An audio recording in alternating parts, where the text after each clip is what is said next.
अस्सलामुअलैकुम and a very good morning. नए हफ्ते का नया आगाज नए दिन के साथ और इस दुआ के साथ कि आपका आज नया हफ्ता नया दिन बहुत ही शानदार होगा। उमूमन मंडेज थोड़े से स्लो होते हैं, हाँ। लेकिन हमारी उम्मीद है कि आपका ये मंडे जो है बहुत ही एनर्जेटिक होगा। मैं हूं आपके साथ फराज अहमद और मेरे साथ हैं महक असलम। तो नया दिन मुबारक और बड़े हम एनर्जी के साथ इसलिए आए क्योंकि जो कल हो गया है ना वो जबरदस्त था और यकीन करें ऐसा लग रहा था कि न जाने क्या मैदान हमने फतह कर लिया। क्या रहा है मेरे भाई? ज्यादा खुशी ये थी कि जरा पड़ोसी ममालिक के जो लोग हैं वो अपने अपने घरों को चले गए। शाहीनों की बात करेंगे जो इस वक्त वर्ल्ड कप में छाए हुए हैं। कमाल की बैटिंग है, शानदार बॉलिंग है और बेहतरीन स्ट्रेटजी है और यही तीनों वजूहात हैं कि हम देख रहे हैं कि ग्रुप में 10 पॉइंट के साथ पहले नंबर पर है। ग्रीन शर्ट्स ने आखिरी लीग मैच में स्कॉटलैंड को 72 रन से शिकस्त दी है। बाबर आजम ने 47 गेंदों पर 66 रन की उम्दा इनिंग्स खेली है। T20 वर्ल्ड कप में सबसे ज्यादा रन बनाने वाले खिलाड़ी बन गए बाबर आजम। मैं तो हमेशा से कहती हूँ कि मेरे बहुत ज्यादा फेवरेट हैं बाबर आजम और देखिए माशाल्लाह क्या मेरे फेवरेट रोजाना की बुनियाद पर तब्दील होता जा रहा है। वैसे और भी फेवरेट बन गए आप और ओवरऑल जो है ना टीम को कह दें कि पूरी टीम मेरी फेवरेट है क्योंकि कोई भी हमारा जो प्लेयर है वो किसी से कम नहीं है। शुएब मलिक इंतहाई सीनियर प्लेयर, लेकिन उन्होंने बता दिया जनाब age is a number nothing else. जो एक्सपीरियंस है वो बोलता है। शुएब मलिक ने फास्टेस्ट जो है 50 स्कोर की एक दफा फिर 18 गेंदों पर 54 रन की शानदार तरीन उन्होंने इनिंग खेली। सानिया मिर्जा वहां पर मौजूद थी शौहर की हौसला अफजाई के लिए और जब जब शुएब मलिक अच्छे स्ट्रोक खेल रहे थे, चौके लगा रहे थे, छक्के लगा रहे थे, फौरन स्क्रीन पर सानिया मिर्जा को कट किया जा रहा था जो कि तालियां बजा रही थी। अपने बेटे को कह भी रही थी कि देखो जरा तुम्हारे अब्बा कितना अच्छा खेल रहे हैं और वो कहते हैं ना कि शुएब मलिक वो खिलाड़ी हैं जो कि 4 दहाइयों से बदले नहीं हैं, तब्दील नहीं हुए। उनकी फिटनेस अगर हम देखें और फिर हम ये देखें कि उनको टीम में शामिल करने पे थोड़ी सी तनकीद भी थी उनकी एज पर, लेकिन उन्होंने बता दिया कि भैया एज जो है ना वो सिर्फ एक नंबर है। आपका काम, आपकी मेहनत, आपका हौसला, आपकी स्ट्रेटेजी, आपके दिमाग के साथ मैदान में उतरते हैं और आपकी परफॉर्मेंस। अच्छा, आखिरी के जो ओवर महक आपने देखे होंगे आसिफ आ गए। अब उम्मीदें की जा रही थी कि आसिफ आया है, आसिफ उड़ाएगा, लेकिन आसिफ को ज्यादा मौका नहीं मिला। आसिफ की जो कमी थी वो शुएब मलिक ने पूरी कर दी। शुएब ने बता दिया कि सामने मेरे आसिफ है तो ये ना समझें कि मैं थोड़ा हल्का पड़ जाऊंगा, मैं बहुत जबरदस्त खिलाड़ी हूं। आसिफ भी इंतजार कर रहा था अगर मौका मिला तो मैं भी उड़ाऊंगा, लेकिन शुएब मलिक ने उनको मौका नहीं दिया, खुद ही पूरी की पूरी जो है जबरदस्त किस्म की इनिंग खेली। लेकिन मौका खेल रहे थे उनके साथ क्या हुआ? उनके साथ धोखा हो गया। मौका वाले मुंह लटका के अपने घरों को जा चुके हैं और पाकिस्तान जो है पहले ही सेमीफाइनल का टिकट तो कटवा चुका था। 11 नवंबर को ऑस्ट्रेलिया से 2-2 हाथ करने वाला है। ऑस्ट्रेलिया की टीम के हवाले से अगर बात की जाए तो लास्ट जो हमारे 5 T20 मैचेस हुए हैं ऑस्ट्रेलिया में हम बराबर हैं। 2 ऑस्ट्रेलिया जीता है, 2 पाकिस्तान जीता है। एक मैच जो है वो बगैर किसी नतीजे के खत्म हो गया था। लिहाजा अगर देखा जाए तो दोनों तरफ जो मामला है वो बराबर है। कोई भी टीम किसी से ज्यादा नहीं है, कोई भी टीम किसी से हल्की नहीं है। तो उम्मीद की जा रही है कि जबरदस्त किस्म का ये भी मैच देखने में आएगा। और दूसरा सेमीफाइनल कौन सा है? इंग्लैंड और न्यूजीलैंड का सेमीफाइनल होगा 10 नवंबर को ये खेला जाएगा। तो अब देखते हैं कि ट्रॉफी की जो जंग है, इस जंग में ट्रॉफी जाती का 14 नवंबर का फाइनल इंशाल्लाह पाकिस्तान आएगी। इंशाल्लाह पाकिस्तान आएगी। चलें जी, जब हम जंग की बात कर रहे हैं तो यकीनन जब क्रिकेट होती है और क्रिकेट में जब टीमें उतरती हैं तो कभी कभी ऐसा होता है कि टीमों को उतरने से पहले वहां का जो मीडिया है ना, किसी भी मुल्क का मीडिया, वो बहुत ज्यादा बातें करता है, बहुत ज्यादा आग निकालता है। खास तौर पर मुल्क जिसका कुछ ज्यादा ही करता है, ज्यादा ही करता है और वो ऐसी आग होती है कि उसके बाद हम कहते हैं कि इतना ओवर कॉन्फिडेंस फल्ला हो क्या गया। लेकिन देखें उनकी जो टीम है वो जंग से बाहर हो गई है। मैं भारत की बात कर रही हूँ। एक्सप्रेशंस आप इस वक्त देख भी सकते हैं। इस मर्तबा वर्ल्ड कप जीतने का ख्वाब जो है भारत की जो टीम है, विराट कोहली जो है वो आए तो आए, साथ में रवि शास्त्री जी भी आए थे।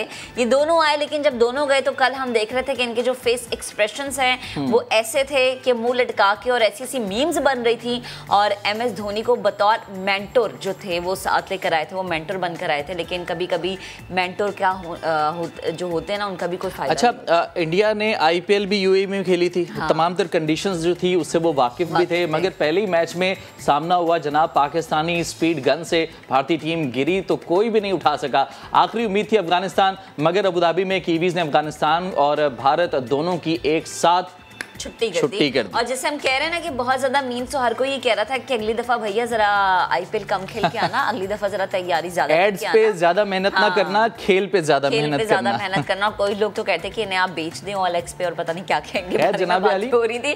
लेकिन खैर जो भी है, बहुत सारी होनी है। खेल है, और अगर इसको हम सिर्फ खेल समझे ना तो मेरे ख्याल से जो कि भारतीय मीडिया कल भी कर रहा था, ये जब भारत मैदान में उतरा और जो उनका रवैया रहा है, उनका वो रवैया ना हो, उन्हें बहुत ज्यादा एथिक्स सीखने की जरूरत है और पता करने की जरूरत है कि जर्नलिज्म बेसिकली क्या है। अब जरा आगे बढ़ते हैं, कुछ सियासी माहौल की बात करते हैं। विफाकी काबीना ने TLP को कलअदम तंजीमों की फहरिस्त से निकालने की समरी मंजूर कर ली है। विफाकी वजारत दाखिला ने कलअदम का स्टेटस खत्म करने का नोटिफिकेशन जारी कर दिया है। वजीर दाखिला शेख रशीद ने इस बात की तस्दीक कर दी है। नोटिफिकेशन के मुताबिक आइन और कानून पर मुकम्मल तौर पर अमल दरामद की यकीन दहानी पर तहरीक लब्बैक का नाम कलअदम फहरिस्त से निकाला गया है। यानी अब साथ में ये मुसलसल यही मुतालबा किया जा रहा था और अब इसको मंजूर किया गया है, जिसके बाद ये उम्मीद की जा रही है कि दोनों जानिब से मामला अब अमन व अमान के साथ हल हो जाएंगे। खैर आगे बढ़ते हैं, लाहौर से आपको खबर दें जहां तीसरे बैनुल अक़वामी पेसेस मुकाबलों का कामयाब इनकाद हुआ। पाकिस्तान आर्मी के अमजद ने 967 पुलअप्स के साथ नया पेसेस रिकॉर्ड कायम किया है। इन मुकाबलों में इराक, उर्दन, फलस्तीन, श्रीलंका समेत 6 ममालिक हैं जिनके 101 खिलाड़ी शिरकत कर रहे हैं। इंटरनेशनल टीम्स कैटेगरी में श्रीलंका फाते रही है, जबकि UAE और उज्बेकिस्तान मुश्तरका तौर पर सिल्वर मेडल के हकदार करार पाए। बहुत जबरदस्त किस्म के ये जो है मुकाबले हुए थे, बहुत सारी होने चाहिए क्योंकि ये हौसला अफजाई के लिए बहुत ज्यादा जरूरी होता है। चलें जी आगे बढ़ते हैं, टॉप स्टोरीज हमने आपके सामने रखी, प्रोग्राम का बाकायदा आगाज कर लेते हैं और एक दफा फिर से अपने खिलाड़ियों की बात करेंगे, शाहीनों की बात करेंगे। मैदान में आए और इस तरीके से आए कि हर कोई ताली बजाने पर, हर कोई उनका नाम बेहतरीन अंदाज में लेने पर मजबूर हो गया। फिर जीते, फिर से अपना नाम मनवाया और फिर से अपनी कौम का सर फख्र से बुलंद कर दिया। कौम के चेहरों पर खुशियां बिखेर दी। ग्रीन शर्ट्स की जीत पर शारजा स्टेडियम में मैच देखने वालों का जज्बा उरूज पर था। लाहौर हो जाए, कराची हो जाए, इस्लामाबाद हो जाए, सियालकोट हो, रावलपिंडी हो, फैसलाबाद हो, कोई भी आप शहर का नाम उठा ले, इस वक्त पाकिस्तान के वहां पर स्क्रीन्स नस्ब थी और पाकिस्तान की इस फतह का जश्न हर जगह मनाया जाता। और जो लोग क्रिकेट से प्यार नहीं भी करते ना, वो भी करने लग गए थे। और ये देखिए ऐसे बच्चे बड़े सब लोग ना एक जगह बड़े तमीज से बैठ के ना अच्छा ये मैचेस किस तरह देखे जा रहे थे, एंजॉयमेंट क्या थी, एनवायरनमेंट क्या था, एक पैकेज में आपको दिखाते हैं। शारजाह स्टेडियम में खूब नारेबाजी करके शाहीनों का लहू गरमाने वाले बाहर आए तो जज्बा उरूज पर था। पाकिस्तान जिंदाबाद। मुसलसल 5वीं फतह पर हर पाकिस्तानी ग्रीन शर्ट्स पर फख्र कर रहा है। हम ओवरसीज पाकिस्तानी अपनी टीम को पूरा सपोर्ट करते हैं, पाकिस्तान से हम बहुत प्यार करते हैं और इंशाल्लाह ये कप हमारा होगा। इंशाल्लाह जबरदस्त बैटिंग की, बॉलिंग की, इंशाल्लाह सेमीफाइनल तो अपना ही है, बल्कि पूरा वर्ल्ड कप अपना ही है। पाकिस्तान से बड़ी मोहब्बत है, इज्जत, जज्बात और सब कुछ ही बदल दिया हमारा। इंडिया घर बैठ के बॉलीवुड की मूवियाँ देखे, सही है ना, तो वही बेहतर है उनके लिए, राइट, उनको घर बैठना चाहिए। लाहौर में निजी housing society park view city ने बड़ा मैच बड़ी स्क्रीन पर दिखाया। शायकीन ने भंगड़े डाले, नारे लगाए और खूब जश्न मनाया।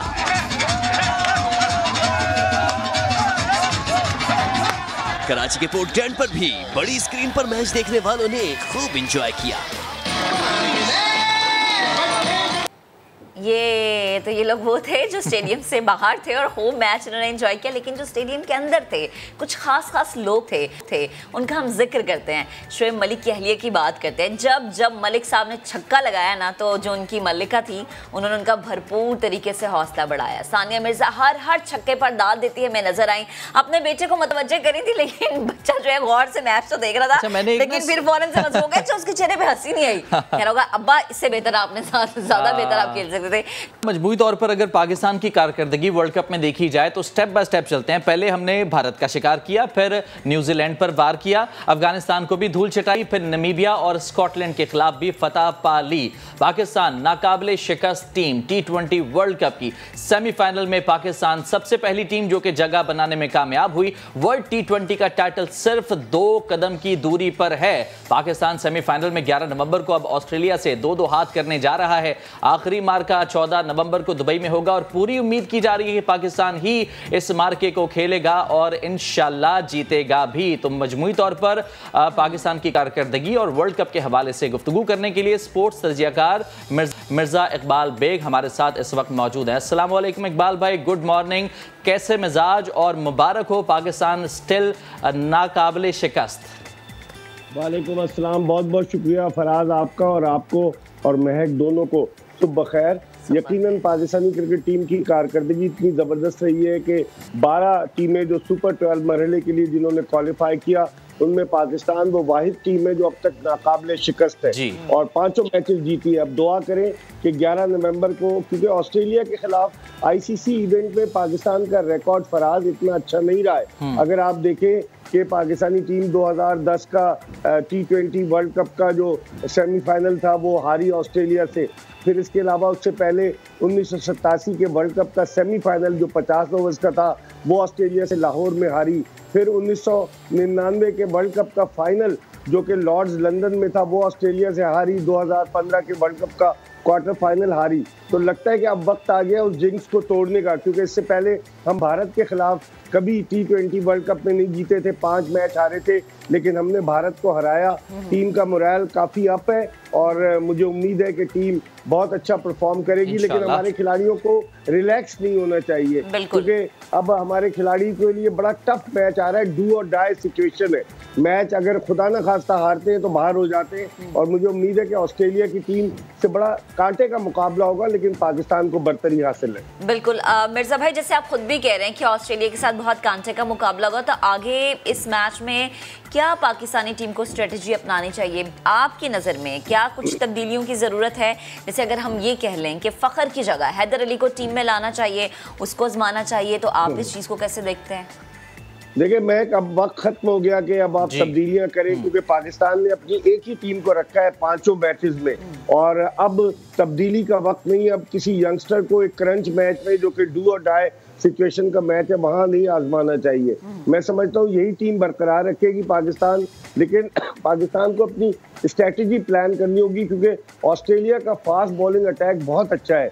मिचेल स्टार्क है, उसके अलावा जॉश हेजलवुड है, पैट कमिंस है, और पाकिस्तान के जो बैटिंग कंसल्टेंट है वो ऑस्ट्रेलिया के साबिक ओपनर मैथ्यू हेडन है।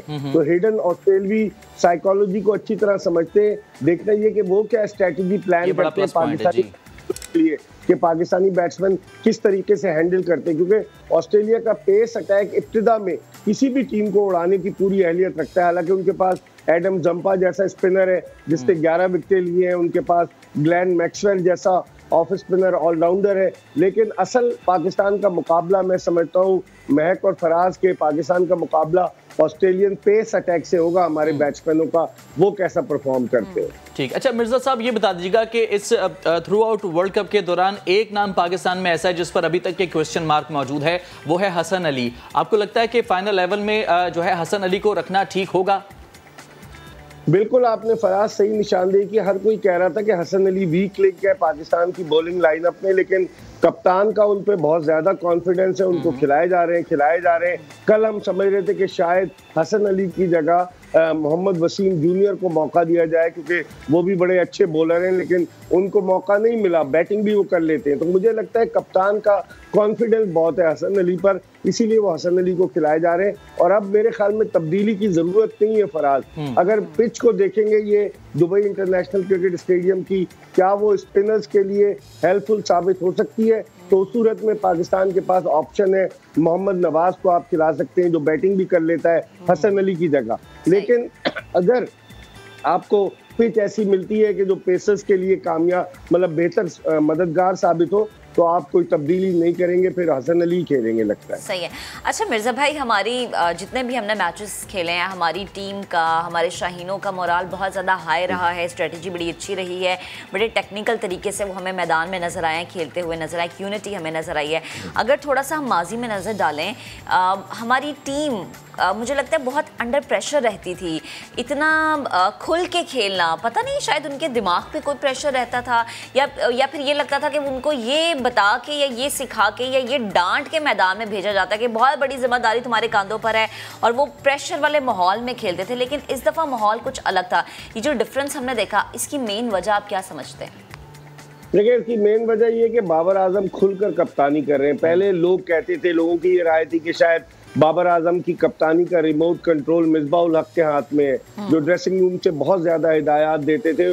बाबर अंडर प्रेशर भी लगते थे, लगता है अब उनको फ्री हैंड दिया है सकलैन मुश्ताक ने, जो आर्जी तौर पर हेड कोच है, जिसकी वजह से बाबर आजम डिसीजन ऐसे ले रहे हैं ग्राउंड में कि जो नजर आ रहे हैं। तो मैं समझता हूँ कि एक तो वजह ये है, दूसरी कि टीम मैनेजमेंट बदली है, नई टीम मैनेजमेंट आई है और खिलाड़ी दिल और जान से खेल रहे हैं, जान मार रहे हैं। पहले खिलाड़ी अंडर प्रेशर रहते थे। महक आप देखें, हम जिम्बाब्वे से जिम्बाब्वे में हार गए, साउथ अफ्रीका से साउथ अफ्रीका में, इंग्लैंड से इंग्लैंड में, वेस्ट इंडीज से वेस्ट इंडीज में हारे, तो हम पे प्रेशर बहुत था। लेकिन अब इस टूर्नामेंट में पाकिस्तानी टीम बिल्कुल एक डिफरेंट टीम के रूप में नजर आई है और ये बड़ा अच्छा साइन है पाकिस्तान क्रिकेट के लिए। सही। अच्छा मिर्जा भाई, जैसे आप कह रहे हैं ड्रेसिंग रूम का आपने जिक्र किया, कल मैं भारतीय चैनल जब देख रही थी, जब भारत को ये कहा जा रहा था कि आप बोरिया बिस्तर समेट लें और घर चले जाएं, तो बहुत सारे उनके एनालिस्ट ये कह रहे थे कि हमारे हारने की मेन वजह हमारे ड्रेसिंग रूम का माहौल है। आपको भी यही लगता है, या फिर जो ये था कि भारत में आईपीएल बैन कर दो, बहुत खिलाई हमने अपने खिलाड़ियों को आईपीएल,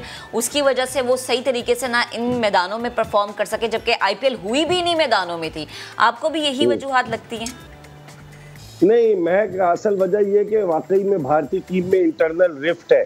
आप देखें कि विराट कोहली ने, मैं शायद पहले भी आपके प्रोग्राम में कह चुका हूँ, उन्होंने सुंदर को मांगा था, जो सुंदर वॉशिंगटन जो ऑफ स्पिनर, लेकिन चीफ सेलेक्टर चेतन शर्मा ने नहीं दिया था। इसी तरीके से रवि शास्त्री और विराट कोहली का कॉम्बिनेशन ऐसा था कि जो भारतीय क्रिकेट बोर्ड को पसंद नहीं आ रहा था। सौरव गंगोली ने कहा कि बोर्ड की अथॉरिटी है, ये कोच और कप्तान की अथॉरिटी नहीं है, और सौरव गंगोली और चीफ सेलेक्टर चेतन शर्मा ने मिलकर स्ट्रैटेजी प्लान की। तो मुझे लग रहा है इंटरनल कुछ न कुछ रिफ्ट जरूर थी भारतीय टीम में, जिसकी वजह से वो शिकस्त से दो चार हुई। और अब तो राहुल द्रविड़ आ जाएंगे रवि शास्त्री की जगह, विराट कोहली की जगह रोहित शर्मा कप्तान बन जाएंगे वाइट बॉल क्रिकेट में। तो मैं समझ रहा हूँ कि भारत की जो हमारे यहाँ एशियाई टीमों में महक इंटरनल पॉलिटिक्स बहुत होती है और उसके असरात जो है टीम की कारकर्दगी पर पड़ते हैं, और यही भारत के साथ हुआ।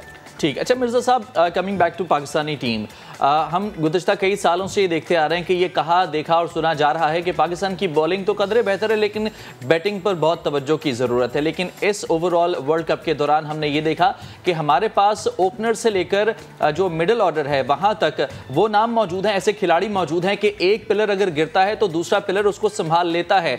स्टार्टिंग से बाबर, रिजवान, देन फिर फ़खर की बात करें, उसके बाद Asif, then Shoaib Malik, no doubt बहुत ज़बरदस्त किस्म के खिलाड़ी हैं। तो इन तमाम तर प्लेयर्स को देख करके लगता है कि अब जो अगले दो स्टेप हैं वर्ल्ड कप की जानिब, जीतने की जानिब, कुछ हद तक हम कॉन्फिडेंट हो सकते हैं अपनी बैटिंग के ऊपर भी। अब देखें फरहाद, अब तक जो हमारे लिए सबसे जो कंसर्निंग पॉइंट है वो ये है कि हमारे सिर्फ इब्तिदाई 6 नंबर्स तक के बैट्समैनों की बैटिंग आई है। आसिफ अली की चंद बॉलों की बैटिंग आई जिसमें उन्होंने एक्स्ट्राऑर्डिनरीली परफॉर्म किया। अगर आप देखें रिजवान, बाबर, फखर जमान, हफीज, शुएब मलिक और आसिफ अली, इन सब की बारी आई है। तो अब इसका मतलब ये हुआ कि अब हमारी जो lower down the order batting है उसका इम्तिहान होगा। अगर खुदा न खास्ता अपर ऑर्डर फेल होता है तो हमारी जो लोअर ऑर्डर बैटिंग, अब तक उसकी बैटिंग ही नहीं आई 5 मैचों में, तो वो प्रेशर होगा। अब देखते हैं ये कि बहुत कुछ डिपेंड करता है बाबर आजम और रिजवान की ओपनिंग पार्टनरशिप पर।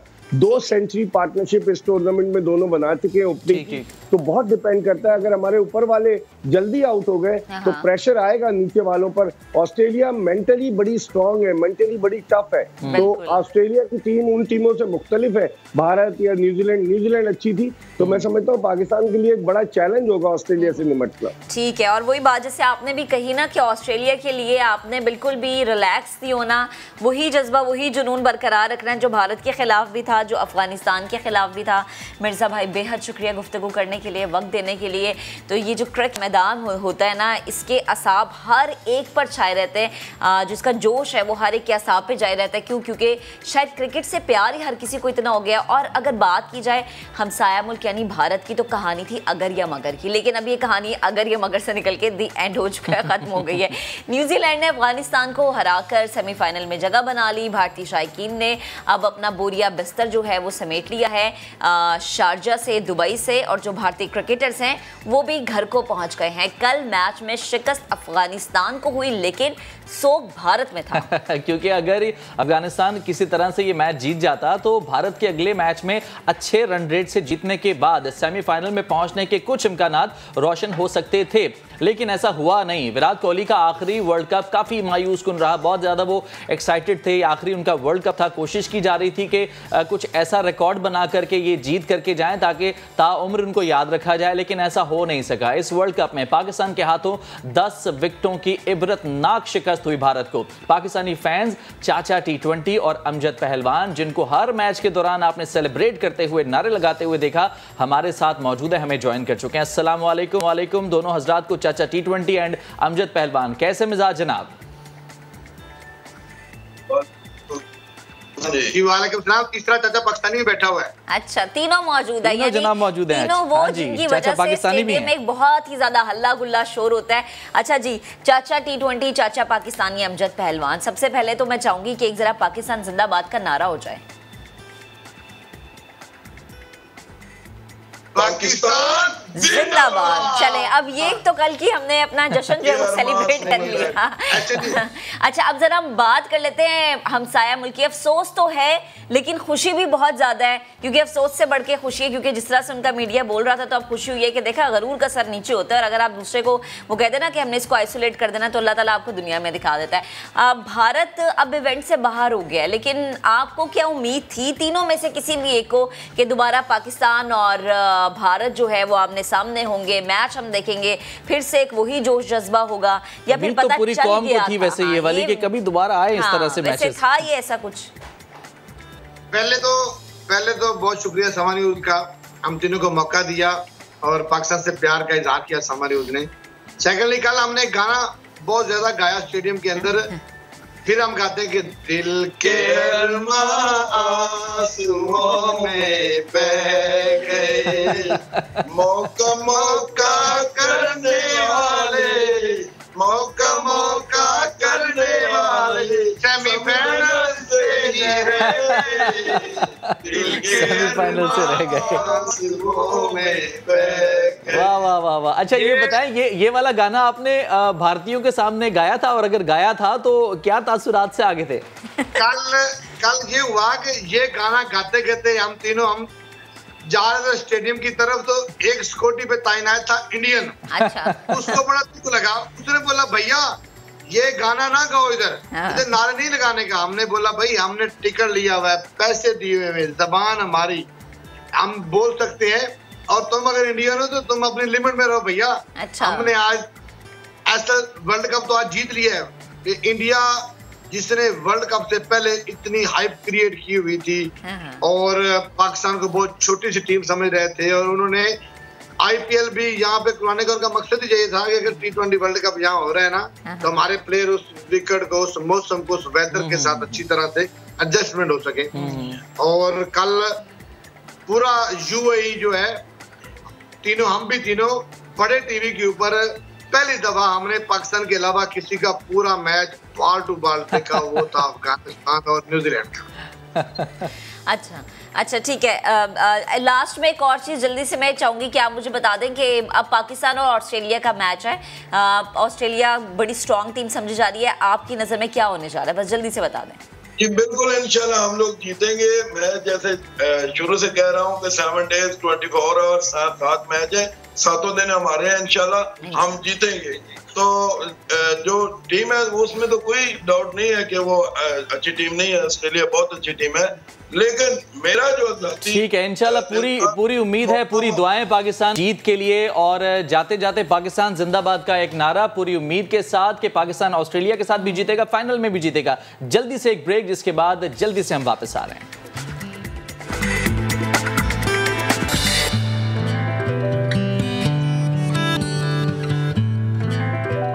Welcome back. और प्रोग्राम को आगे बढ़ाते हुए इस वीकेंड पर मनाए गए एक खास त्यौहार की बात कर लेते हैं। पाकिस्तान में हिंदू बरादरी ने रोशनियों का त्यौहार दिवाली इंतहाई जोशो खरोश के साथ मनाया। घरों में चरागां किया गया, मिठाइयाँ तकसीम की गईं, फैमिलीज के जश्न ने समा बांधे रखा। कराची में हिंदू बरादरी ने यह जश्न बड़े ज़बरदस्त तरीके से मनाया। बिल्कुल, और ये इस चीज़ की अक्कासी करता है कि हमारे मुल्क में हर एक अकलियत जो है वो महफूज है और उसको इजाज़त है अपने हर एक त्यौहार को भरपूर तरीके से मनाने की।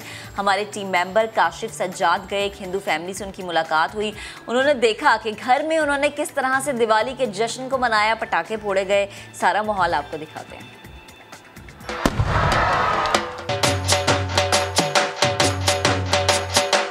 दिवाली, दीपावली, ईद चिरागा, कई नाम एक त्यौहार।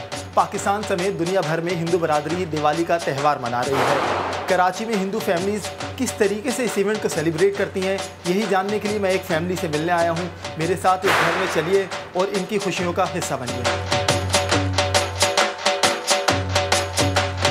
दिवाली का त्यौहार रंगोली के बगैर अधूरा सा लगता है, और ऐसे में ये रंग सजाने वालों से अगर बात ना हो तो ये नाइंसाफ़ी लगती है। मेरे साथ रवीका राज मौजूद हैं, जिनकी ये मेहनत आज मुझे नज़र आ रही है। क्या खूबसूरत रंग फैले हैं। रंगोली दिवाली में कि क्यों ख़ास है और क्यों ज़्यादातर ध्यान इस तरफ दिया जाता है? एक्चुअली रंगोली वैसे घर के बाहर बनाई जाती है। दिस शोज़ कि आप महालक्ष्मी को एक वेलकम कर रहे हैं, जिस पे तो हम रंगोली बनाते हैं, दिए जलाते हैं, तो उस वजह से रंगोली बाहर बनाई जाती है। बट हम यहाँ पे घर पे मैं अपने जगह अपनी बड़ी, क्योंकि बहुत ज़्यादा बड़ी बनाती हूँ, तो मैं अपने ड्राइंग रूम में बनाती हूँ। अच्छा, हमने डिफरेंट रंगोलीज़ देखी हैं। हर रंगोली एक अलग डिज़ाइन की होती है, अलग रंगों का इस्तेमाल किया जाता है। इसके पीछे क्या कहानी है? एक्चुअली अगर कभी आपने महालक्ष्मी की पिक्चर देखी हो तो वो एक फूल के ऊपर बैठी होती हैं, लोटस फूल के ऊपर। तो इस बार जो मेरी इंस्पिरेशन थी, तो आई थॉट कि मैं उनका एक फूल बनाती हूँ, तो इस वजह से मैंने लोटस फ्लावर बनाया। उसके साथ बर्ड बनाया जो कि वहाँ से सीड्स लेके खाने की कोशिश कर रही है। अच्छा, मुझे भी बताइएगा, इस पूरी रंगोली को सजाने में कितना वक्त लगा और किन चीज़ों का इस्तेमाल हुआ? क्या ये मिट्टी है, कोई ख़ास रंग है? इस रंगोली को बनाने में मुझे 6 आवर्स लगे, 1 आवर फॉर द स्केचिंग, और बाकी कलर्स करने में मुझे 5 आवर्स लगे। वैसे रंगोली एक रेत के कलर होते हैं, उससे बनाई जाती है, लेकिन वो यहाँ पे अवेलेबल नहीं होते, तो जो होली के कलर्स होते हैं हम उसी से ही बना रहे होते हैं। अच्छा, क्या ऐसा भी होता है कि घर वालों को अगर आपकी रंगोली ज़्यादा पसंद आए तो वो कोई तोहफ़ा भी देते हैं, इनाम भी देते हैं कि इस दफ़ा तुमने पिछले साल से अच्छी बनाई थी तो 500 रुपये, 1000 रुपये इनाम? आई विश कि ऐसा होता तो मुझे रोज़ कोई अच्छे गिफ्ट्स मिलते एवरी ईयर दिवाली पे, लेकिन ऐसा नहीं होता। आई गेट टायर्ड, मुझे बहुत थकान हो जाती है इसको बनाने में। It's very difficult task. तो आई विश कि अगर ऐसा कोई गिफ्ट हो तो मुझे मिले, लेकिन कोई मिलता नहीं है। उम्मीद है इस बात को सुनने के बाद शायद आपकी मामा आपको गिफ्ट कर दें, कुछ पैसे दे दें कि तुमने बहुत अच्छी बनाई है रंगोली। आपकी कज़न्स आती होंगी, कभी ऐसा हुआ कि उन्होंने आपकी रंगोली देख के थोड़ी जेलिस हुई हो कि तुमने तो मुझसे भी अच्छी बना दी, या किसी ने ये कहा हो कि ये तुमने क्या बना लिया, मुझे तुमसे ज़्यादा अच्छी आती है? द गुड थिंग इज़ कोई भी रंगोली नहीं बनाता तो कोई जेलस ही नहीं होता। तो I am the only one. मेरी कज़न्स वगैरह भी नहीं बनाती and they get very happy. एक सेशन होता है यहाँ पे, सब लोग आते हैं, एक एक पिक्चर निकाल के चले जाते हैं, तो एक प्रॉपर सेशन हो रहा होता है and they get very happy कि बनाइए मैंने, ताकि उनकी अच्छी फ़ोटोग्राफ्स आ जाए इंस्टाग्राम के लिए। तो या ये होता है, तो कोई जेलस ही नहीं होती।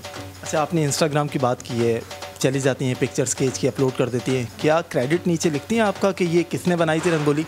कल ही हमारी इस पर बात हो रही थी, कल किसी ने मुझे क्रेडिट नहीं दिया, पिक्चर्स चली गई, नोबडी गिव मी क्रेडिट। इस दफ़ा इस त्यौहार के ज़रिए आप क्या मैसेज दे रहे हैं? मैं मैसेज नॉर्मली एक जनरल मैसेज देना चाहती हूँ कि दिवाली सिर्फ ये नहीं होता कि पटाखे फोड़ने, दिए जलाने हैं, कलर्स करने, क्योंकि बहुत ज़्यादा अंडर प्रिविलेज्ड लोग भी होते हैं, दिवाली मनाते हैं, तो उनके पास ये सारी डेकोरेशन करने के लिए चीज़ें होती नहीं है। सो दिवाली पे हमारा मेन चीज़ क्या होती है? यू शुड डोनेट करना चाहिए। उनको आप दिए गिफ्ट करें, उनको आप कलर्स गिफ्ट करें, डेकोरेशन करवा के दें उनके घर की। अपने घर से ज़्यादा अगर आप दूसरों के लिए कुछ करेंगे तो वो बहुत ज़्यादा अच्छा रहता है। तो मेरा मैसेज यही है कि दिवाली पे लोगों को खुश करें और अच्छे कामों की तरफ तवज्जो दें और बस लोगों को खुश करते रहें। एक तासुर पाया जाता है कि घर की सजावट जो है वो ख़वातीन का काम है, लेकिन यहाँ दिवाली के इस त्यौहार पर कुछ मुख्तलिफ नज़र आ रहा है। मेरे साथ रुहेल मौजूद हैं जो दिए जलाने में मसरूफ़ हैं। घर की सजावट में वाकई इनका हाथ है या सिर्फ ये हमारे लिए ख़ास तौर पे दिए जला रहे हैं? रुहेल, ये माना जाता है कि घर की सजावट, सब कुछ चीज़ें ख़रीद के लाना, डेकोरेशन, ये सब ख़वातीन का काम है। क्या वाकई ऐसा है या इस घर में रवायत कुछ अलग ही है? नहीं, सब मिलके काम कर रहे होते हैं और ये सारा अभी जो आप देख रहे हैं, सारी डेकोरेशन ये सब मैंने की हुई है यहाँ पे। सही है, जो भी सामान लाना है वहाँ से बाहर से वो भी मैं लाया हूँ, फादर लाए हैं। यहाँ पे सिर्फ जो मतलब मम्मी और जो बहन होती हैं वो थोड़ा सा काम कर लेती हैं, तो बस और भी कुछ नहीं है। बस बाकी जो दिए मैं जला रहा हूँ अभी, वो बस आप लोगों को देख के मैं जला रहा हूँ ताकि रिकॉर्डिंग हो जाए। ये तो आपने बड़ी मज़ेदार बात की कि हमें देख के जला रहे हैं, लेकिन आपने साथ ही ये कहा कि इस सजावट में सबसे अहम किरदार आपका है।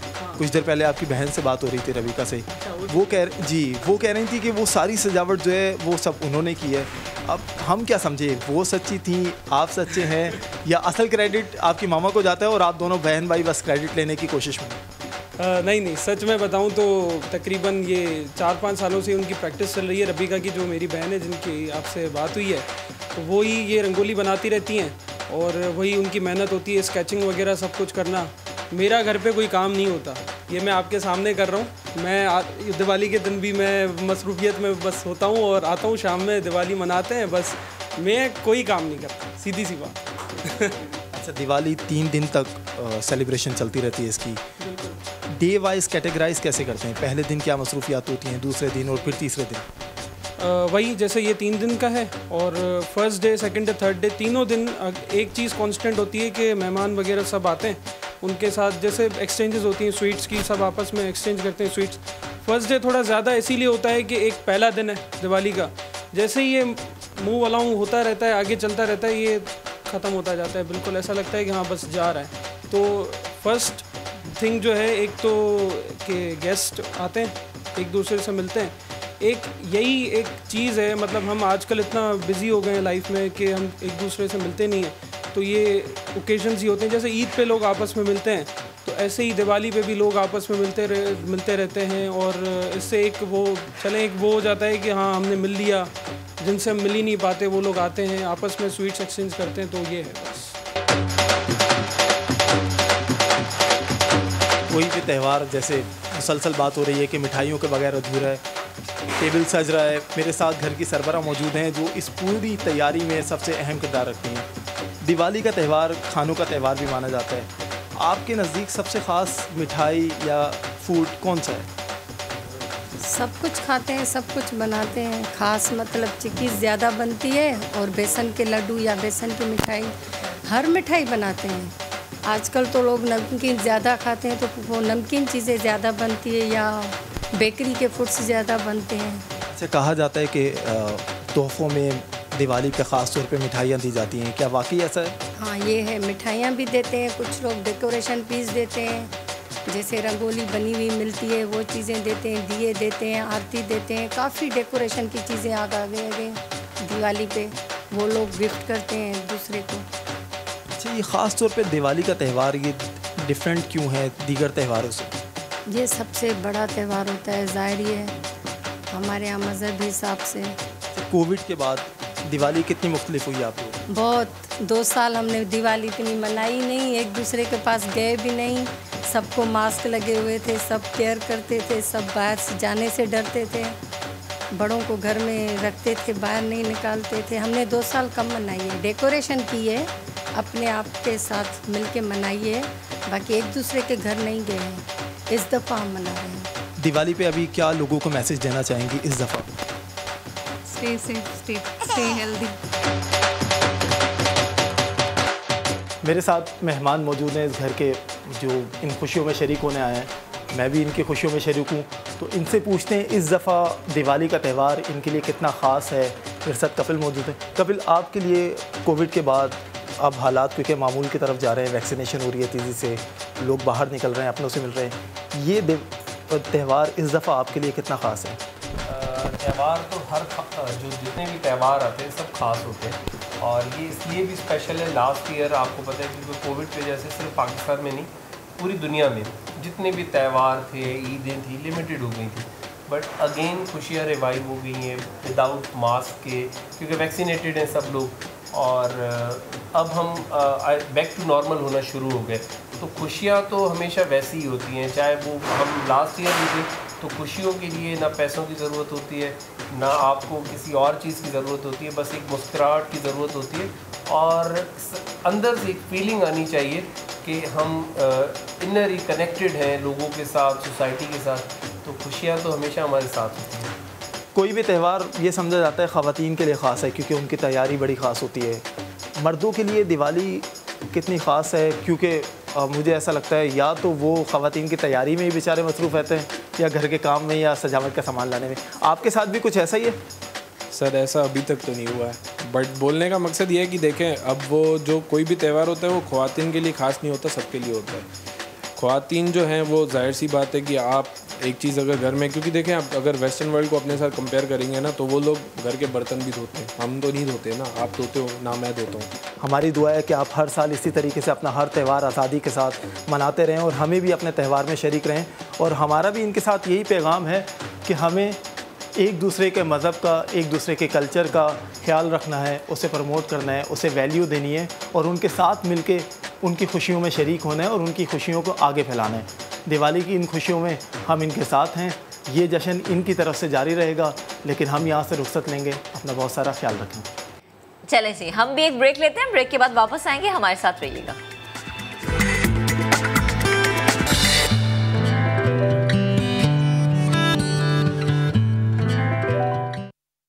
Welcome back. प्रोग्राम के सिलसिले को आगे बढ़ाते हैं और यहाँ पर अहम खबर आपको ये दें कि गैर कानूनी तामीरात के खिलाफ तेजी से कार्रवाइयाँ की जाएंगी। क्यों की गैर कानूनी तामीरात? अब बिल्डर्स के खिलाफ क्रिमिनल केसेस भी चलेंगे।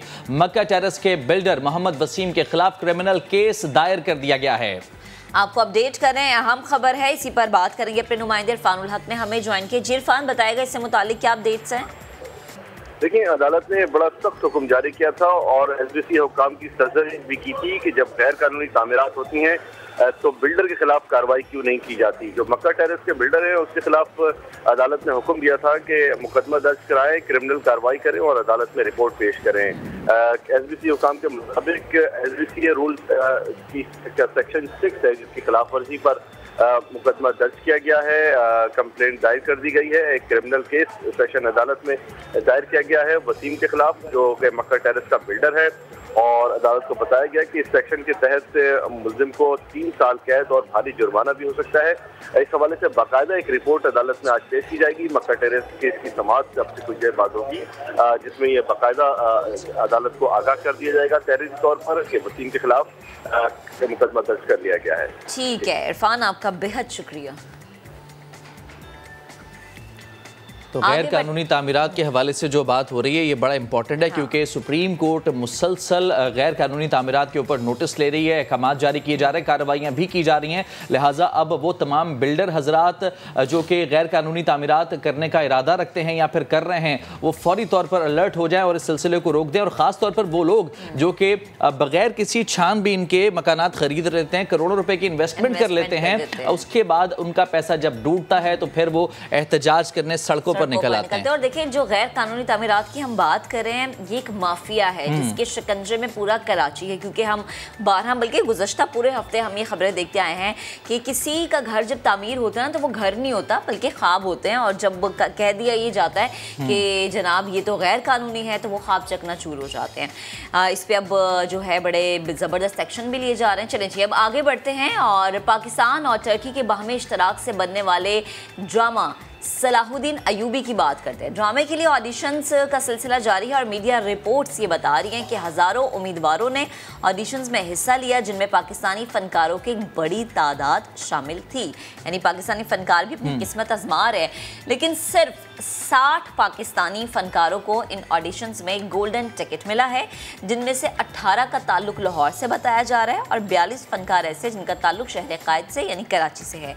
इन ऑडिशन से मुतालिक मज़ीद बात करने के लिए मुश्तरका प्रोडक्शन के पाकिस्तानी शराकतदार डॉक्टर काशिफ अंसारी साहब हमें ज्वाइन कर चुके हैं। उनसे हम जानते हैं कि ऑडिशंस का माहौल कैसा चल रहा है और अभी तक कहाँ तक पहुंच चुका है।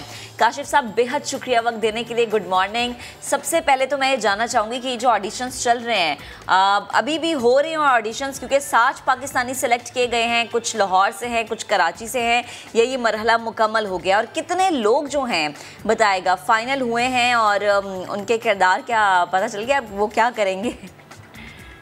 जी बिस्मिल्लाहिर्रहमानिर्रहीम। आप लोगों को एक दफ़ा फिर शुक्रिया कि आपने अपने खूबसूरत प्रोग्राम का हमें हिस्सा बनाया। पाकिस्तानी ऑडिशंस का जो फर्स्ट फेज है वो कंप्लीट हो चुका, जिसमें कि माशाल्लाह 60 लोग सिलेक्ट हुए। तकरीबन हमारे पास 6000 से ज़्यादा एप्लीकेशंस आई थी सिर्फ कराची में। उसके बाद फिर पंजाब से, एंटीरियर सिंध से, लाहौर से वो अलग थी। 60 उम्मीदवार जो थे वो उनको गोल्डन टिकट मिल गए अब उनके रोल्स आइडेंटिफाई हो रहे हैं, जो दिसंबर के एंड में इन तमाम को रोल्स और स्क्रिप्ट के हिस्से मिल जाएंगे और उसके बाद इनकी ट्रेनिंग जनवरी के पहले हफ्ते में शुरू हो जाएगी इंशाल्लाह तुर्की में। तो उसके बाद सेकंड राउंड होगा जो मार्च या फरवरी मार्च के दरमियान होगा इंशाल्लाह ऑडिशन का, और उसमें देखते हैं कि 40-45 लोग और लिए जाएंगे इंशाल्लाह। मुझे तो उम्मीद है ज़्यादा लिए जाएं, क्योंकि हमारा ये ख्याल था कि 25% अदाकार और अदाकाराएं पाकिस्तान से होंगी, तो अभी तो हम बहुत दूर हैं उस हदफ से। तो उम्मीद है कि ज़्यादा से ज़्यादा लोग इस ड्रामे का हिस्सा बनेंगे इंशाल्लाह। ठीक, काशिफ साहब इंटरेस्ट तो शो किया जा रहा है, लोग ऑडिशन दे रहे हैं, ये बताइएगा ये जो ऑडिशंस हुए हैं क्या इसमें नामवर पाकिस्तानी फनकार भी शामिल थे? और ये भी सुना है कि पाकिस्तानी फनकार ऑडिशंस में नाकाम भी हुए हैं। आप बता सकते हैं कि कौन कौन से नामवर फनकार हैं जो कि मुंतखब नहीं हो सके इसमें? मैं नाम तो नहीं बताना चाहूंगा क्योंकि ये कॉन्फिडेंशियलिटी है, ये गलत हो जाएगा, लेकिन बेशुमार पाकिस्तान की एक कैटेगरी के एक्टर्स और एक्ट्रेसेस रिजेक्ट हुए हैं। रिजेक्ट का लफ्ज इस्तेमाल ना करें तो बेहतर है, मतलब है कि वो उस कैरेक्टर पे वो सूट नहीं कर रहे थे, ये कहा जा सकता है। सूट नहीं कर रहे, आपने बड़ी खूबसूरत बात किया, आपने सूट नहीं कर रहे, क्योंकि ये एक मिशन है, ये एक डिफरेंट लीग है, मुकम्मल तौर पे डिफरेंट लीग है। ये कोई नॉर्मल रूटीन ड्रामा नहीं है या फिल्म की कास्टिंग नहीं हो रही है कि जी अब वालिद का रोल इनको दे दें या भाई का रोल उनको दे दें। हमारे बेहतरीन एक्टर्स हैं, बहुत ही बासलाहियत अदाकार अदाकाराएं हमारे यहाँ मौजूद हैं, लेकिन इस ड्रामे की नौयत ही मुख्तलिफ है और इसकी ज़रूरत ही मुख्तलिफ है। जब ड्रामे की नौयत मुख्तलिफ है तो फिर किरदार भी वैसे ही होंगे, और किरदार ऐसे होंगे तो उनको पूरा करने वालों का भी की शख्सियत भी वैसी ही होनी चाहिए। ठीक है, अच्छा सर ये भी बताएं, जैसे हम कह रहे हैं कि हमारी फिल्म इंडस्ट्री के काफ़ी सारे लोग आए, ऑडिशंस उन्होंने दिए, और वही बात है कि वो कैरेक्टर पे वो सूट नहीं कर रहा होगा उन्हें कैरेक्टर। अगर इसके अलावा कोई अगर ऑडिशन देना चाहे, जैसे कि कोई भी शख्स है, मैं हूँ या मेरे को होस्ट नए अदाकार जो नए हैं जूनियर्स हैं, अगर वो ऑडिशन देना चाहे तो उसका भी जरा हमें तरीका बता दें। मैं का इंटरेस्ट मेरे ख्याल में पैदा हो रहा है या नहीं? देखिए मैं बताता हूँ, फरवरी मार्च में सेकंड फेज होगा इंशाल्लाह, और सेकंड फेज में जो है वो मोनोलॉग्स दिए जाएंगे, और एक दफा फिर अच्छा ये मैं बड़े मजे की बात है, कास्टिंग डायरेक्टर्स और कास्टिंग असिस्टेंट डायरेक्टर दोनों खुद पाकिस्तान में मौजूद थे इस पूरे प्रोसेस के दौरान। एक हफ्ते का वक्त उन्होंने लगाया इस्लामाबाद, लाहौर और कराची में, और ये बाकायदा जो कैरेक्टर्स उनके दिमाग में हैं जो लिखे गए हैं अब तक, उनको मद्देनजर रखते हुए ये ऑडिशन हुए हैं। तो अब जब मार्च में मजीद सेकेंड सीजन और फर्स्ट सीजन के एंड के कैरेक्टर्स उनके दिमाग में तैयार हो जाएंगे और लिख लिए जाएंगे, तो मजीद ये कैनवस बड़ा हो जाएगा इंशाल्लाह। हम दोबारा अनाउंस करेंगे, दोबारा इस तरह से एक रोड मैप ड्रॉ करके देंगे, और इस तरह से इंशाल्लाह एक राउंड और होगा। ठीक, अच्छा काशिफ साहब बड़ा ये इंटरेस्टिंग किस्म का मेरे ख्याल में एक्सपीरियंस होने जा रहा है, क्योंकि पाकिस्तान में टर्किश ड्रामे जो है वो पसंद किए जाते हैं। बहुत बड़े बड़े ऐसे नाम हैं जो कि लोगों के जहनों में रच बस गए। अब जब देखने में ये आएगा कि पाकिस्तानी अदाकार और टर्किश अदाकार एक ऐसे प्रोजेक्ट के ऊपर काम करेंगे सलाहुद्दीन अयूबी के नाम से जो कि मंसूब है, बड़ा ज़बरदस्त किस्म का ये एक्सपीरियंस होने वाला है। ऑडिशंस के बाद ये शूटिंग का सिलसिला बाकायदा कब से शुरू हो जाएगा? मैंने कुछ तस्वीर आपके साथ शेयर की हैं। ये एक साइट है कि जो अब तक हमने फाइनल की है और ऑलमोस्ट खत्म, इस पे कंस्ट्रक्शन की साइट मैप इसका तैयार हो गया है माशाल्लाह, और इंशाल्लाह 15 से 20 नवंबर के दौरान यहाँ पे फिजिकल कंस्ट्रक्शन शुरू हो जाएगी।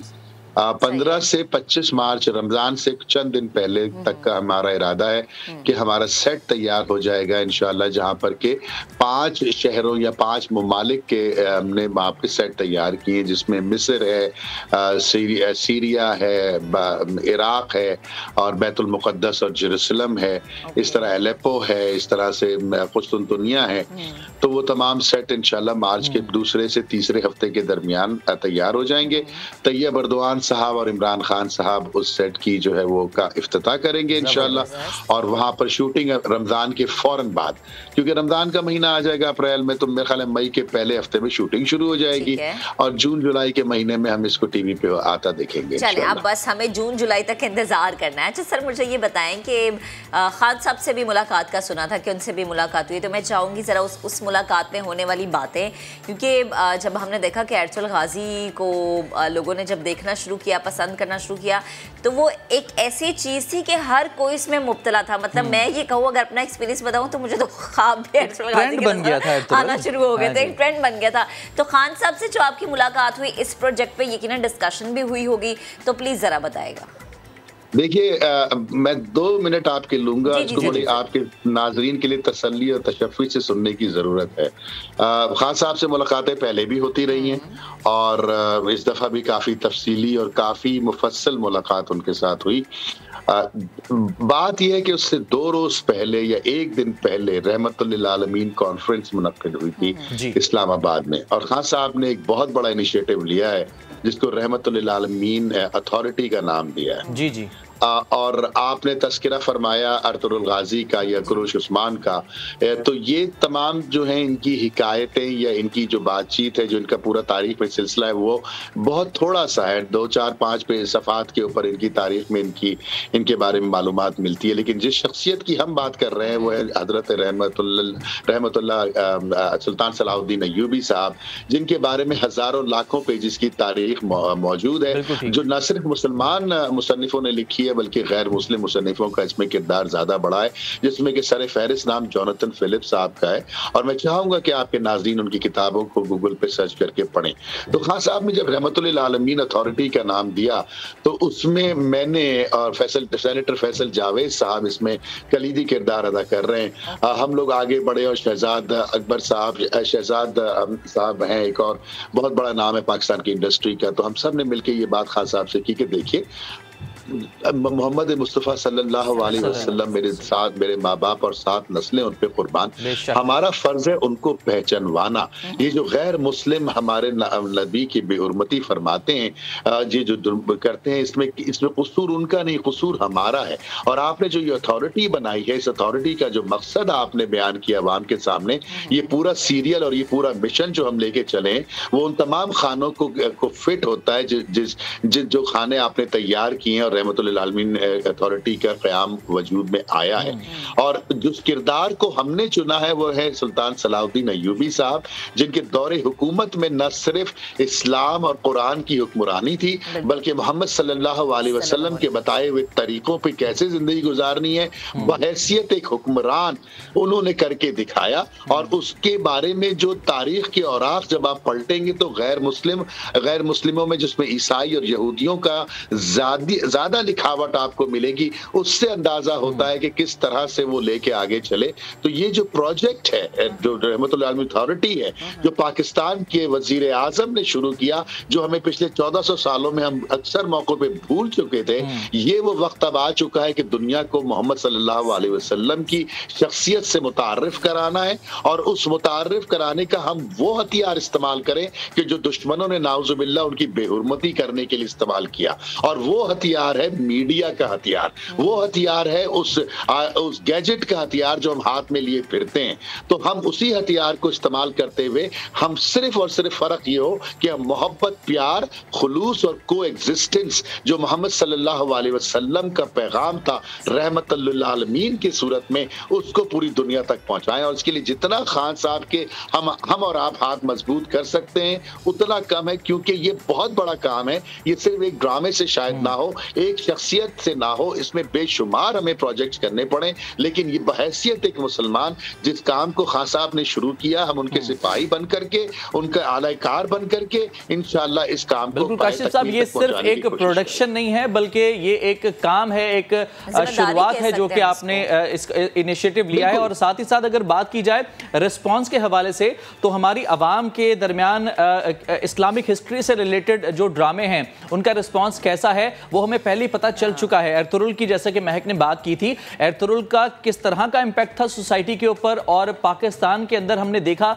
कि लोग फिर बात करने लगे, उन हुक्मरानों की बात करने लगे, सोशल मीडिया के ऊपर हर तरफ चर्चे होने लगे। तो हमें पता चल गया कि ये चीज़ें पाकिस्तानी खासतौर पर सोसाइटी के अंदर जो है बहुत ज़्यादा असर दिखा सकती हैं और दिखाना है। देखिए, जिस तरह सोसाइटी के मामलात को खराब किया गया पिछली चंद दहाइयों के अंदर जानबूझ के, समझ के, एक प्लानिंग के तहत, तो अब वक्त आ गया है कि वो उस धारे को पलटा जाए। किसी ने तो पलटना है, सफर शुरू किया जाए। बिल्कुल ठीक। की तारीख के अंदर लोगों के जज्बात और लोगों के इंटरेस्ट की बात कर रहे हैं। मैं तो तारीख की बात ही नहीं कर रहा, मैं तो कह रहा हूँ कुरान लेके आओ भाई।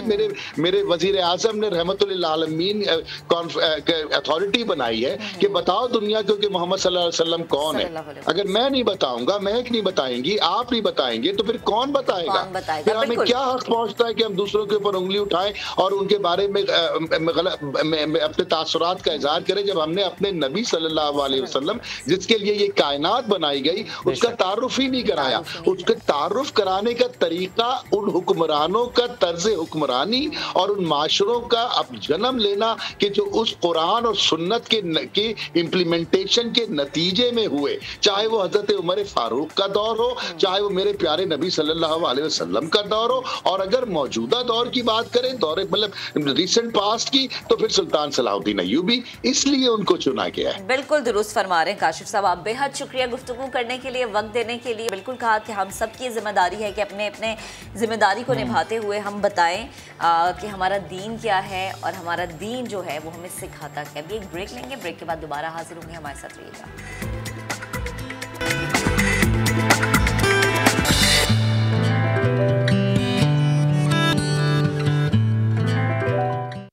Welcome back once again. चलें जी, अब आपको बताएं कि खुसूसी अफराद के लिए जीवन साथी की तलाश के मौजू पर हमने देखा कि बहुत ही कम बात होती है, लेकिन अब ऐसा नहीं होगा क्योंकि लाहौर में एक मैरिज ब्यूरो है जो पर्सन्स विद डिफरेंट एबिलिटीज़ का रिश्ता करा रहा है और ख्वाबों का शहज़ादा या शहज़ादी ढूंढने में आपकी मदद कर रहा है, और ये बड़ा मुनफरिद और बड़ा बेहतरीन काम है। बिल्कुल, और इस मैरिज ब्यूरो का ये दावा है कि डिफरेंटली एबल्ड पर्सन के लिए जीवन साथी ढूंढना कोई मुश्किल काम नहीं है।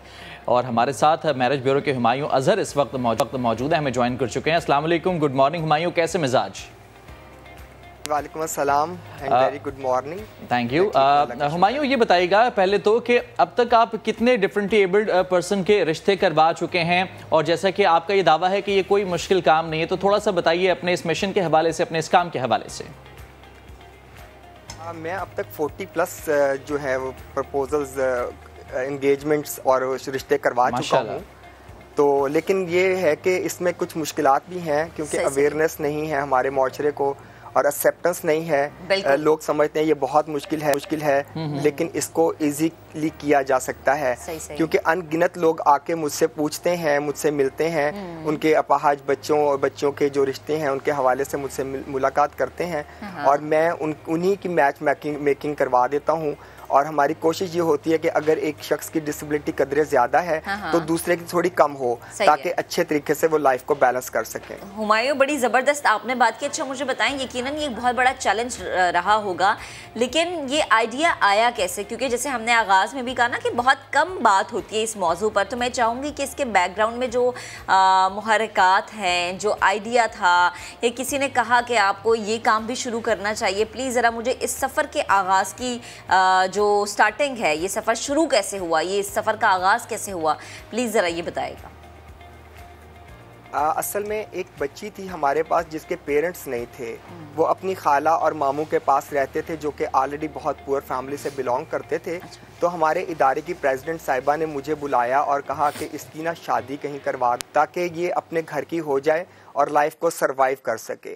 तो उसके लिए बड़ा वो 2 क्रचेस लेकर चलती थी बच्ची और हमारे लिए बहुत मुश्किल था उसके लिए सोचना और करना।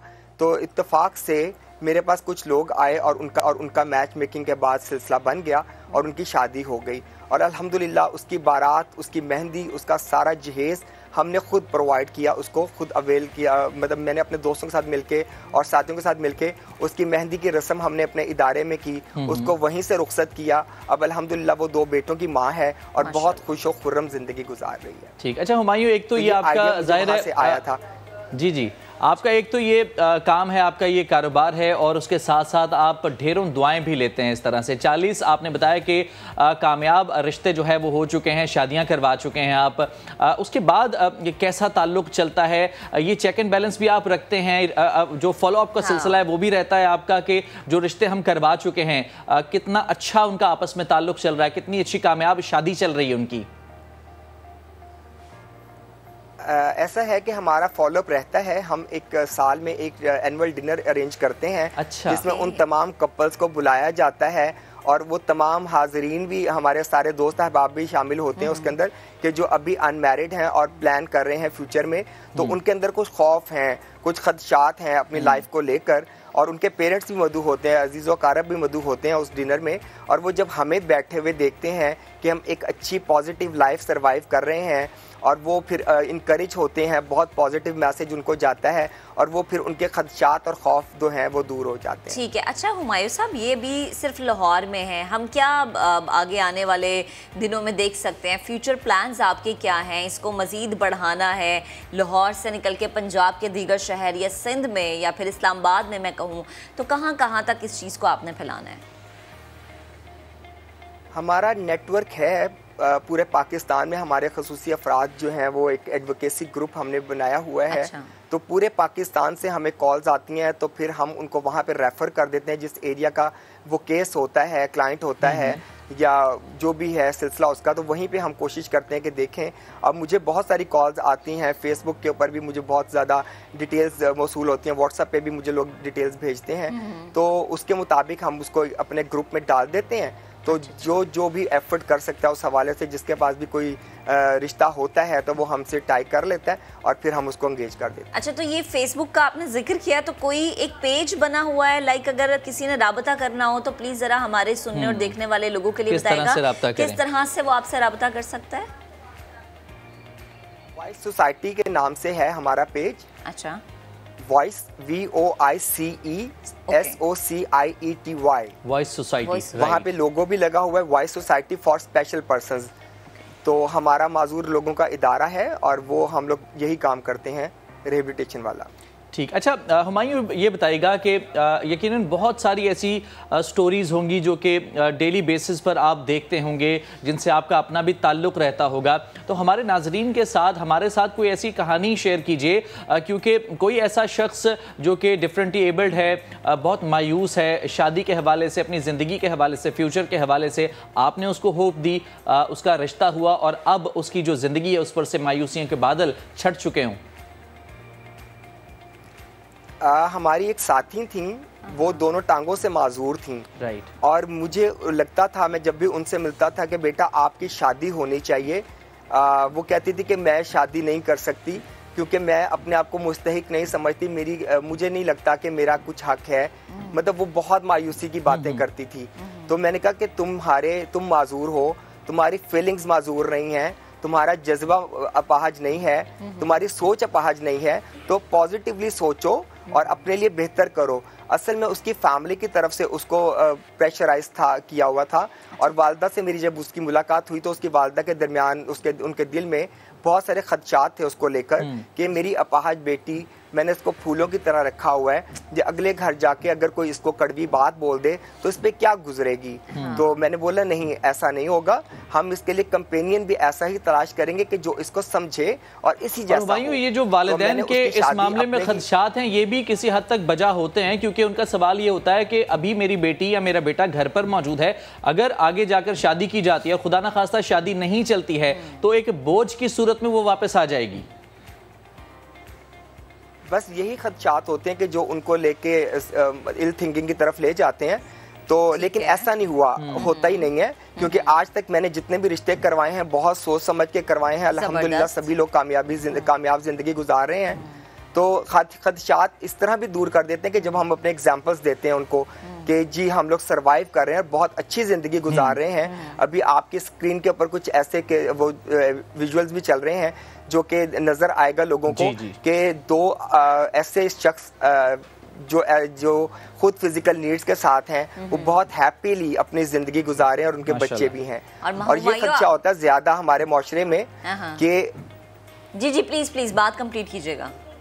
अच्छा, ये खदशा होता है माशरे में कि हम अगर माजूर हैं ना, और माजूर बंदे से हमारी शादी हो जाएगी तो आने वाली नस्ल भी अपाहज और माजूरी पैदा होगी। ये बड़ा सवाल तो ये सोच जो है ना बहुत गलत है। ऐसा बिल्कुल नहीं होता। आपकी औलाद बिल्कुल सेहतमंद और तंदुरुस्त होती है, खुदा ना खास्ता कभी भी उनमें जनरेट नहीं करता कोई इशू। बिल्कुल, और आप बहुत ज़बरदस्त और नेकी का काम करें हुमायूं, बेहद शुक्रिया वक्त देने के लिए, गुफ्तगू करने। अब आज ज़रा आगे बढ़ते हैं और बात करेंगे हम मौसम की। मौसम ठंडा होता जा रहा है। कराची में भी ठंड आ ही गई है, जबरदस्ती खींच के थोड़ी थोड़ी आ गई है।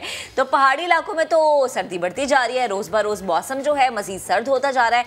खैबर पख्तूनख्वा, गिलगित बल्तिस्तान और आज़ाद कश्मीर में पहाड़ों पर बर्फ जम चुकी है और जो हवाएं हैं वो मजीद सर्द हो गई है। नवंबर के दूसरे हफ्ते का आगाज हो चुका है, लेकिन अभी हम अगर कराची की बात कर लें तो दिन में गर्मी महसूस होती है और रात के वक्त ऐसा होता है कि हवा ठंडी हो जाती है। अच्छा, कराची की जो सर्दियां होती हैं उसमें कहा जाता है कि हम कराची में एक ही दिन में पूरे साल के मौसम का मजा ले लेते हैं, कभी सर्दी कभी गर्मी तो कभी दरमियाना मौसम। और अभी फराज मुझे कह भी रहते हैं कि देखिए कराची की जो ठंड होती है ना वो तो होती है 1-2 हफ्ते के लिए, लेकिन इस दफा देखते हैं कि ये सर्दी का स्पेल कितनी देर तक रहेगा। हमारे साथ मौजूद हैं मौसम पर बात करने के लिए डायरेक्टर महकमा मौसमियात से सरदार सरफराज साहब ने हमें ज्वाइन कर लिया है। सरदार साहब बेहद शुक्रिया वक्त देने के लिए। जैसे हम बात भी करें ना शहर कायद के मौसम की और यहाँ के लोगों की, जो कि एक दिन में पूरे साल का जो मौसम है ना वो एंजॉय कर लेते हैं। दिन में गर्मी है, फिर गर्मी कम हो जाती है, रात को जो है ठंडी हवाएं चलना शुरू हो जाती हैं। तो शहर में सर्दी की बाकायदा एंट्री कब होगी कि हम कहें कि अच्छा अब सर्दी आ गई, शॉल वॉल लेना शुरू कर दें? जी बहुत शुक्रिया जी। देखिए जो अक्टूबर का आखिरी हफ्ता और फिर नवंबर का महीना पूरा ही, आप दिसंबर का पहला हफ्ता भी उसमें शामिल कर सकते हैं। ये एक तरह से ट्रांजिटरी पीरियड होता है। तो इसमें ऐसे ही रहता है कि दिन में तेज़ धूप होती है और आप बाहर अगर धूप में ज़्यादा देर तक रहें तो आपको गर्मी महसूस होती है, लेकिन रात निस्बतन ठंडी हो जाती है। जैसे कि अब आपने नोट किया होगा कि टेम्परेचर 17-18 की रेंज में आजकल मिनिमम टेम्परेचर रह रहा है और दिन में वही 35-36 की यानी 34-35 की रेंज में चला जाता है। तो अगले एक आध हफ्ते तक भी इसी तरह का ही मौसम रहेगा, बल्कि 2 हफ्ते कह लें, यानी दिन में तेज़ धूप ही रहेगी और 34-35। उसकी वजह ये है कि असल में जब ये इसमें नवंबर में जब नॉर्थ ईस्टर्ली विंड एक ट्रेंड सेट होता है, यानी शुमाल मशरक से आने वाली हवा, तो एक तरह से खुश्क और रेगिस्तानी इलाकों की हवा होती है, तो दिन में वो गर्मी का बायस बनती है थोड़ी बहुत और रात में फिर वही हवा जो है वो निस्बतन ठंड का बायस बनती है। अब अगर हम बात करें थरपारकर की तो वहाँ टेम्परेचर 12 तक आ चुका है रात का गिरकर। लेकिन अच्छा सरफराज साहब, ये कराची के मौसम की अगर बात करें तो हम हमेशा से ये सुनते और देखते आ रहे हैं कि कोयटा के मौसम से रिलेट किया जाता है, कोयटा में सर्दी बढ़ेगी तो कराची में सर्दी आएगी। ये भी जरा बताइएगा, ये मामला क्या है? जी बिल्कुल ऐसे ही है। असल में देखें ना कि जो शुमाली इलाके हैं, कराची के शुमाल की तरफ आप निकलें तो पहले खुशदार और फिर कोयटा और फिर उधर थोड़ा सा नॉर्थ ईस्ट वर्ड निकलें आप तो सक्खर, मुल्तान और फिर ऊपर। तो मतलब ये कि जो आपका विंटर होता है वो बेसिकली साइबेरियन हाई जो होता है, साइबेरिया के ऊपर एक बहुत बड़े पैमाने पर हाई प्रेशर बना होता है, तो वो जितना इंटेंस होता है, जितनी उसमें शिद्दत आती है तो उस हिसाब से विंड्स उससे इंड्यूस होकर नीचे आ रही होती हैं। तो कराची वाले ये कहते हैं कि कोयटा की हवाएं चलेंगी तो ठंड बढ़ेगी, ये बात ठीक है। कोयटा वाले ये कहते हैं कि कंधार की हवा चलेगी तो ठंड बढ़ेगी। एक दूसरे से हवाएं मांग रहे हैं, हवाओं के पीछे लगे हुए हैं, किसकी हवा चलेगी तो हमारे शहर में हमारे जो है घरों के पास हम देखेंगे कि सर्दी आ गई है। अच्छा सरदार साहब, एक और चीज़ ज़रा मुझे समझाएगा, कराची में इस दफ़ा हम क्या देखेंगे, सर्दी ज़्यादा देर के लिए रुकेगी या वही होगा कि 1-2 हफ्ते के लिए आई और फिर चली गई है? देखिए अमूमन 15 दिसंबर के बाद सर्दी निस्बतन शुरू हो जाती है, तो फिर जनवरी का पूरा महीना ही आपने नोट किया होगा पिछले चंद सालों से जब आप कवर कर रहे होते हैं तो पता चलता है कि जनवरी का पूरा महीना तकरीबन सर्दी गुजरता है। तो महीना से 1.5 महीना है मतलब ऑन कार्ड्स कि इतनी तक रहेगी सर्दी, और ख़ासकर रात की और सुबह की सर्दी जो होती है। चलें, महीना 1.5 महीना जो है कराची वाले एंजॉय कर सकते हैं सर्दी को, सर्दी की सौगातों को। सरदार साहब बेहद शुक्रिया वक्त देने के लिए करने के लिए। तो 1-1.5 महीने की तैयारी कर लें, कराची वाले गर्म कपड़े भी निकाल लें और वो जो कहते हैं ना कि गर्म मेवा जात एंजॉय करने के लिए घरों में गाजर का हलवा एंड ऑल सामान भी लें। हम एक ब्रेक लेते हैं, ब्रेक के बाद हाजिर होंगे, हमारे साथ रहिएगा।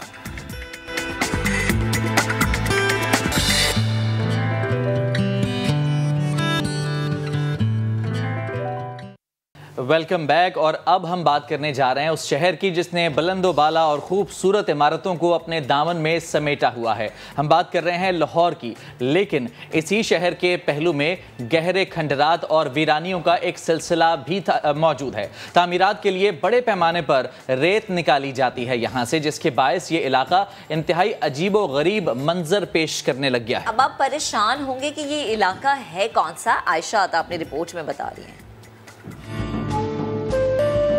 गहरी खाइयां, मिट्टी के ऊंचे टीले और दूर दूर तक हैं वीरानियों के डेरे। ये मनाजिर हैं लाहौर रिंग रोड महमूद बूटी इंटरचेंज के करीब कई किलोमीटर पर फैले दरियाए रावी के खुश्क दामन में मौजूद खंडरात के, जिन्हें देखकर पहाड़ी सिलसिले का गुमान होता है। शहर की बुलंदो वाला इमारतों, पुलों और अंडरपासेस की तामीर के लिए इस इलाके से इस कदर रेत और मिट्टी उठाई गई कि दरिया का दामन खौफनाक शक्ल इख्तियार कर गया।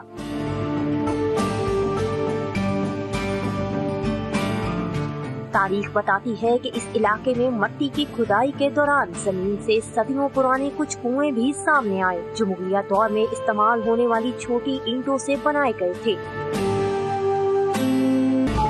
जो कुएं का स्ट्रक्चर है वो इर्द गिर्द होने वाली खुदाइयों के नतीजे में जाहिर हुआ है, और वो आज आप देखें तो वो एक मीनार की तरह चुनाई नज़र आती है। और ये कुएं यकीनी तौर पे हम कह सकते हैं कि ये मुगल दौर से ताल्लुक़ रखते हैं। मिट्टी के टीलों के दामन में एक खूबसूरत झील भी मौजूद है। ढलते सूरज के दिलफरेब मनाजिर इस झील की खूबसूरती में इजाफा कर देते हैं। इधर ही पले बने हैं, इधर पहले टोए टिब्बे होते थे, अब इधर बारिशों का पानी जमा हो गया है और बारिशों का पानी जमा होने से ये झील बन गई है।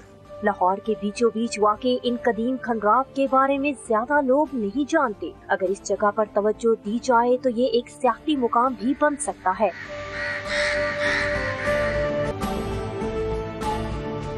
मिट्टी की बेजा खुदाई ने इस इलाके को खंडरात में तब्दील कर लिया है।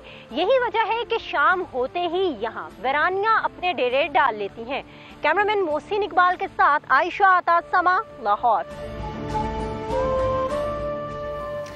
अब आगे बढ़ते हैं और आपकी मुलाकात करवाते हैं पाकिस्तान का नाम रोशन करने के लिए सरगर्म हैं बाहिम्मत नौजवान जो मुनफरिद रिकॉर्ड बना रहे हैं। हम बात करें इस्लामाबाद में मुकीम मर्दान के नौजवान मोहम्मद बिलाल अखवंजादा की, जिन्होंने 4 रोज़ और 18 घंटे में खुंजराब चाइना बॉर्डर से लाहौर तक का सफर स्केटिंग करते हुए तय किया। अच्छा फराज, आपको स्केटिंग आती है? बिल्कुल भी नहीं। मैं तो ये सोचता रहता हूँ ये देख कर के ये पाँव ना मुड़ जाए, मोच ना आ जाए, बड़ा ये मुश्किल काम है। लेकिन जाहिर जो लोग करते हैं, जो एक्सपर्ट है, उनके लिए बड़ा जबरदस्त काम है। देखेंगे एक्सपर्ट और नजर भी आ रहा है कि माशाल्लाह इनकी एक्सपर्टीज, क्योंकि ये वो रास्ते हैं जहां पर गाड़ियों का गुजरना भी मुश्किल है और इन्होंने यहाँ पे स्केटिंग की है। बिलाल स्केटिंग करके जो है चढ़ने और उतरने में इस पूरे रास्ते में कामयाब रहे। Guinness book of world record में अपना नाम दर्ज करवाने की दरख्वास्त भी वो दे चुके हैं। तो बिलाल हमारे साथ मौजूद हैं, उनसे हम बात करेंगे कि ये कितना मुश्किल उनके लिए रहा क्योंकि वैसे तो सफ़र करना ठीक है, लेकिन स्केटिंग के जरिए ये सफ़र तय करना यकीनन बड़ा मुश्किल होगा। अस्सलाम वालेकुम बिलाल, गुड मॉर्निंग, कैसे हैं आप? वालेकुम अस्सलाम, अल्हम्दुलिल्लाह मैं ठीक ठाक खैरियत से हूँ। अच्छा बिलाल, बड़ा ज़बरदस्त ये मनाजिर हमने जो फुटेजेस देखी हैं, चाहे ये ऊंचाई के रास्ते हों या फिर ढलान हो या पथरीले रास्ते हों, पानी भी मिला हमें। स्केटिंग करते हुए आपने ये तमाम तर सफ़र मुकम्मल किया, कैसे किया, किन किन मुश्किलात का सामना करना पड़ा आपको इस दौरान? स्केटिंग का जो सफ़र है वो तो तकरीबन हमारी तैयारी तो तकरीबन 3-4 साल पहले से थी। मैंने कहा इंशाल्लाह ये सफ़र करेंगे। तो मुश्किलात अल्हम्दुलिल्लाह इतनी ज़्यादा नहीं, क्योंकि वो एरियाज ऐसे हैं कि चाइना बॉर्डर से आप स्टार्ट खुंजराब से स्टार्ट कर दें, अताबाद लेक और पासू से होते हुए आप बाबूसर टॉप, छलास और दूसरे इलाके आते हैं। काफ़ी वो एरिया ऐसे कि 24 घंटे लैंड स्लाइडिंग का ख़तरा होता है और बारिश और रोड जो है ना काफ़ी ख़राब होती है। लेकिन अल्हम्दुलिल्लाह जब हमने ये सफ़र स्टार्ट किया तो ज़्यादा मुश्किलात का सामना नहीं करना पड़ा। लेकिन ये हमारा फ़र्स्ट एक्सपीरियंस था जो कि निहायत खूबसूरत रहा और बहुत मज़े का हमारा ये सफ़र रहा। सही है, ठीक। और जिस तरह से आप बता भी रहे हैं ना, और आपकी चेहरे की खुशी भी बता रही कि आपने खूब एंजॉय किया होगा। अच्छा, किस तरह से आपने प्लानिंग की थी? रोज़ाना कितने घंटे स्केटिंग करनी थी, कितने घंटे आराम करना था, कितने घंटे जो है आपने मुश्किलात को देखना था? सुबह तकरीबन हमने 10-11 बजे से बाबूसर नहीं, चाइना बॉर्डर से स्टार्ट किया था और डेली हम तकरीबन 6 से 7-8 घंटे हमने जब चाइना बॉर्डर से स्टार्ट किया तो यकीन करें इतनी खूबसूरत पहाड़ी सिलसिले थे कि मैंने कभी ज़िंदगी में इस तरह खूबसूरती सिर्फ वो टीवी में दूसरी कंट्रीज़ के देखी, पाकिस्तान की कभी नहीं देखी थी। जब वो मैंने स्टार्ट किया तो मेरा तो रुकने का दिल ही नहीं करता था और बहुत ज़्यादा खूबसूरत सफ़र। 7 से 8 घंटे हमारी जो है ना सफ़र होता था डेली, और नाइट को हम स्टे करते। राइट। अच्छा बिलाल, ये बताएं कि वो लोग जो कि इन एरियाज से वाकिफ़ नहीं है, इनकी जो रास्ते हैं उनसे वाकिफ़ नहीं है, उनके लिए बता दीजिएगा कि आपका ये सफ़र शुरू से जो एंड है ये ढलान की तरफ एंड हुआ, यानी ऊंचाई से नीचे की तरफ आप आए हैं, या बेसिकली नीचे से ऊपर की तरफ आप गए हैं? आप जब जाते हैं तो वहाँ ऊंचाई है, आप जब वहाँ से आते हैं वो सारी ढलान है। अगर आप वहाँ से लाइक डाउन हिल्स है, अगर आप वहाँ से आते तो जो बीच में अप हिल्स आते तो वो भी इतनी मुश्किल नहीं होते, क्योंकि वो चाइना बॉर्डर और पाकिस्तान की जो आप खुद जो है ना, जो लोग वहाँ गए उनको पता है कि कितनी जो है ना वहाँ से डाउन हिल्स है। सही है। अच्छा बिलाल, मुझे ये बताएं कि जब आपने अपने दोस्तों के साथ या इर्द गिर्द के लोगों के साथ ये बात शेयर की होगी कि आप स्केटिंग करते हुए इतना मुश्किल रास्ता जिसमें पथरीला रास्ता भी है, पानी वाला रास्ता भी है, ढलवाने भी हैं, वो आप तय करेंगे, कवर करेंगे, तो क्या कमेंट्स क्या थे? इससे पहले मैं काफ़ी जो है ना मैंने पाकिस्तान के लिए टारगेट्स बनाए हैं। लाहौर, इस्लामाबाद से हम लाहौर गए, Murree down hill, Daman-e-Koh down hill, Islamabad से हम मर्दान गए। तो इस तरह आहिस्ता आहिस्ता करके जो भी टारगेट्स होती हैं आप आराम आराम से जो है ना वो अचीव करते हैं। तो एकदम से इतने बड़े टारगेट नहीं बनते। डेली रूटीन पे जो मेरी इस्लामाबाद में स्टेमिना है 100 किलोमीटर, 70 किलोमीटर, 120 किलोमीटर स्केटिंग में करता हूँ। तो 4 साल में मैंने अपना स्टेमिना बनाया और तब जाके मैंने जो है ना अपने ये टारगेट अचीव किया। 4 साल जो है ना वो फिर तो आपके अब्बा ने कहा होगा ओके जाएं आप कर सकते हैं, क्योंकि आप 4 साल से करते आ रहे हैं। 70, 80 और 100 किलोमीटर आप बता रहे हैं, ये बहुत बड़ा डिस्टेंस है। खैर बिलाल, एक और बात वो ये कि यकीनन आपको सुन के बहुत सारे लोग ऐसे होंगे जो कि इरादा शायद बना रहे होंगे कि यार हम भी ये वाला काम करते हैं, लेकिन खतरनाक कितना है ये स्केटिंग करते हुए। जाहिर है जो आपके पास शूज़ होते हैं, स्केटिंग शूज़ होते हैं, इनमें ब्रेक्स मौजूद नहीं होते हैं। अगर ये आउट ऑफ कंट्रोल हो जाए, आपकी स्पीड आउट ऑफ कंट्रोल हो जाए, आप गिर भी सकते हैं, ज़ख्मी भी हो सकते हैं, और जो गहरी खाइयाँ हैं वो भी बड़ी ख़तरनाक हैं। तो डेंजरस कितना है ये भी ज़रा बता दें हमारे नाजरीन को। ये बहुत अच्छा सवाल है, क्योंकि अक्सर आजकल 2-3 दिन बंदा स्केटिंग करते हैं, हफ्ता स्केटिंग करते हैं, शुरू में फलां करूँगा, मैं ये करूँगा, वो करूँगा।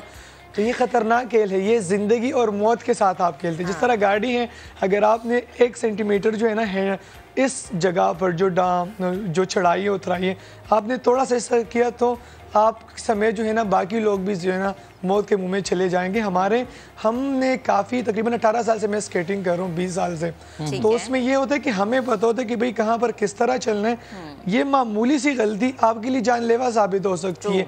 एक साइड पे जो है ना जानलेवा दरिया होती है, तो दूसरी साइड पे जो है ना लैंड स्लाइडिंग का खतरना बहुत खतरा होता है। ऊपर से जो है ना बड़े बड़े पत्थर जो है ना गिरने के खतरा होते हैं। तो ये निहायत मुश्किल काम है। वीडियो देखने में आसान लग रही है, लेकिन जब आप ये वीडियो गेम लग रही है वैसे। और वही बात है ना कि आपको देखने में चीजें आसान लगती हैं, लेकिन जब आप प्रैक्टिकली कोई काम कर रहे होते हैं तो फिर आपको पता चलता है कि भैया बड़ा मुश्किल है। तो अगर जो भी लोग कैमरे के उस पर बैठे इरादा कर चुके कि हमने बिलाल की तरह ऐसे करना है, तो पहले प्लीज आप ट्रेनिंग लीजिए। जी बेहद शुक्रिया बिलाल, आप हमारे साथ कर रहे थे। और ये जो आपने काम किया ना, नाम तो रोशन आपने कर लिया पाकिस्तान का, लेकिन बहुत सारे लोगों को ट्रेनिंग लेनी चाहिए, फिर ये काम करना चाहिए। हमें विदाउट एनी प्रॉपर ट्रेनिंग। हमें क्या करना चाहिए? खुदाफिज कहना चाहिए। वक्त खत्म हो गया। आपसे इंशाल्लाह कल फिर से मुलाकात करेंगे। अपना बहुत सा ख्याल रखिएगा। अल्लाह हाफिज।